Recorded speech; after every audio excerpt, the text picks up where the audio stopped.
Concernant l'arrestation de frère Humvi de son vrai nom, Steve Amousou, certains compatriotes béninois se sont prononcés sur la situation. Je vais vous montrer un extrait des propos de l'homme politique Bertin Corby sur la situation d'enlèvement, ou bien je vais dire la situation d'arrestation de frère Humvi. Suivons ensemble l'extrait.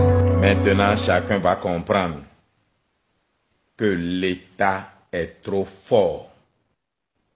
Fuir Cotonou et se réfugier à Lomé, c'est une blague ou quoi? C'est insulter les services de renseignement du Bénin. C'est la naïveté. Opposant sa peur, béninois sans crainte, n'est-ce pas?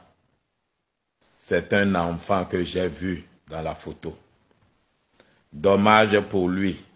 Maintenant, il va sciencer. Mais c'est trop tard. Je suis passé par là. D'autres vont fuir le Bénin très prochainement. Ceux-là qui donnaient de fausses informations.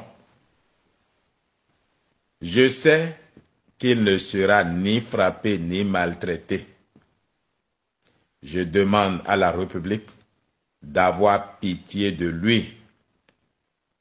C'est la façon dont il a été arrêté qui montre que ces audios le dépassent en sagesse. Sortir à 22 heures de chez lui, quand même, pour un opposant. Finalement, je suis le seul à avoir choisi de déposer les armes moi-même, rentrer par moi-même. Je demande à tout le reste de faire la paix avec la République. Ceux qui demandent au peuple béninois de sortir là, ils parlent de quel peuple? Le peuple béninois a compris où est son intérêt. Je profite du sort de Steve Amousou pour demander à tout le monde de faire la paix avec la République. Nous sommes fils d'un même pays, oui, mais aucun État ne laissera passer des messages de déstabilisation. Je ne veux pas savoir si ces messages sont vrais ou pas, mais aucun État ne laissera tout ça prospérer. Nulle part au monde, l'État n'est un démocrate, ne vous y trompez pas. C'est maintenant que frère Humvi verra qu'il a toujours été seul. Notre police, heureusement, est républicaine. La torture ne se pratique pas chez nous. Cessez de craindre pour la vie de frère Humvi, si c'est vraiment la police béninoise qui l'a arrêté. Je demande la clémence de la République pour Steve Amousou. Je supplie la République à ne pas tenir compte des propos va-t-en-guerre de ceux qui parlent sur les réseaux sociaux contre le président Talon, comme c'était ce qu'il fallait aujourd'hui. Monsieur le Président de la République, comme un père de famille, donnez la chance à ce garçon qui s'est laissé manipuler par les autres de se repentir. Sinon, comment laisser leur chef à Lomé? Ils n'avaient même pas les moyens d'être loin de Cotonou. Quand même, vous qui bavardez sur TikTok, vous qui menacez sur TikTok, vous qui promettez, enfin bref, vous devez tirer leçon de Steve Amousou.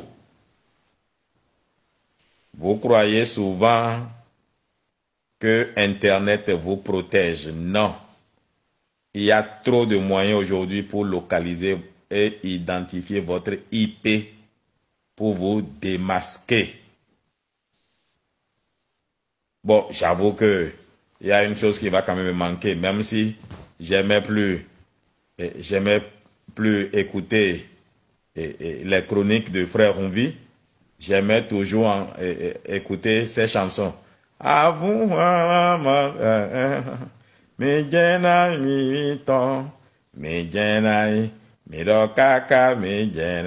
bref, il avait de ces chansons qu'il jouait qui m'amusaient mieux que même les messages qu'il passait, parce que je m'attendais à un jour comme celui-ci. Curieusement, le jour est arrivé même plus tôt que ce que je croyais. Et d'ailleurs, depuis que j'ai vu qu'il y avait maintenant un lien Facebook pour rejoindre la communauté de Frère Rumvi sur Facebook, j'ai compris que, bon, ces jours étaient comptés. Parce que ça revenait à insulter les services de renseignement de notre pays. Et je suis fier des services de renseignement de notre pays qui ont montré qu'effectivement qu'ils font leur travail. Monsieur le Président, je ne suis ni content, ni mécontent qu'on ait arrêté Frère Rumvi, non. Mais je suis quand même pour qu'on donne de primes à ceux qui ont réussi une telle opération. C'est les Israéliens qui réussissaient de tels coups. Je ne savais pas que le Bénin avait des professionnels de ce niveau-là. C'est ce que j'encourage. N'allez pas dire qu'Ovi est content qu'on ait arrêté un autre Béninois. Non, pas du tout. J'aurais été plus heureux s'il m'avait suivi, s'il avait compris que nous étions sur le mauvais chemin. Ceux qui nous poussaient ou bien nous encouragent à certaines erreurs ne seront pas là quand on sera arrêté. Bon, j'ai fait l'expérience le 17 avril 2019. Personne ne m'a tué. Voilà, le reste, ce n'est pas parce qu'il a fait des milliers d'audios, s'il peut justifier ses affirmations. Bon, vous savez, la justice, la preuve est la rançon du droit. La preuve est la rançon du droit. Personne n'a dit qu'il a été assassiné. On a dit qu'on l'a arrêté. Alors, n'écoutez pas ceux qui vous appellent à la révolte. Vous ne les trouverez pas derrière si on vous arrête. Mais vous faites comme vous voulez. Ne dites pas qu'Ovi, non. Vous allez faire comme vous voulez et vous allez en répondre comme vous avez voulu. C'est par manque d'expérience de la vie qu'on fuit Cotonou pour se réfugier au Togo. Voilà, contre toute attente, voilà quelques propos de M. Bertin Corby sur la situation Frère Rumvi. Donc j'aimerais savoir maintenant, j'aimerais vous poser la question de savoir si effectivement c'est un enlèvement ou bien une arrestation qui n'a pas été officialisée. Mettez-moi votre réponse en commentaire et à très bientôt.